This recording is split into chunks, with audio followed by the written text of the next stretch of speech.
Kankaria carnival Ahmedabad ખાતે આ flower show યોજાઈ રહ્યો છે।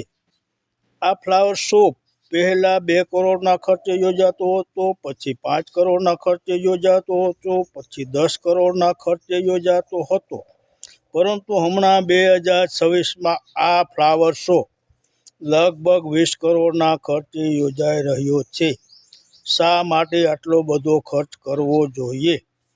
આ ફ્લાવર શો યોજે એમાં આપણને કોઈ વાંધો નથી, આપણે ત્યાં જવું નથી, પરંતુ આ આપણા ટેક્સના પૈસે આ ફ્લાવર શો યોજાઈ રહ્યો છે એટલે બોલવું પડે છે। આ ફ્લાવર શો જોવા માટે 80 રૂપિયા ટિકિટ છે, રજાના દિવસે 100 રૂપિયા ટિકિટ છે, અને હાવ નિરાતે આ શો જોવો હોય તો 500 રૂપિયાની ટિકિટ છે।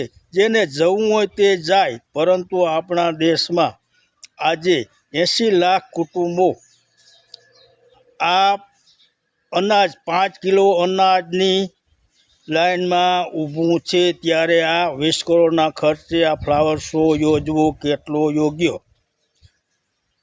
ફ્લાવર શો યોજી શકાય, પહેલાં 2 કરોડના ખર્ચે યોજતો તો અત્યારે કેમ નહીં? શા માટે આટલો ખર્ચ કરવો પડે? આ 20 કરોડ કાંઈ નાની સૂની રકમ નથી।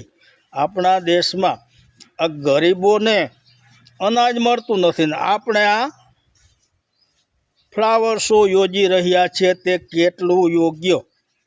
અને આ ફ્લાવર શો યોજ્યા પછી 16 લાખ ફૂલ છોડ તેમાં લાવવામાં આવ્યા છે।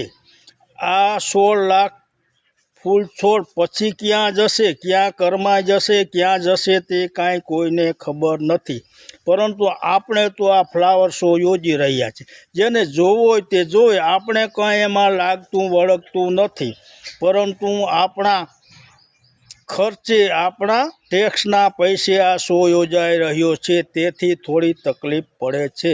જય માતાજી।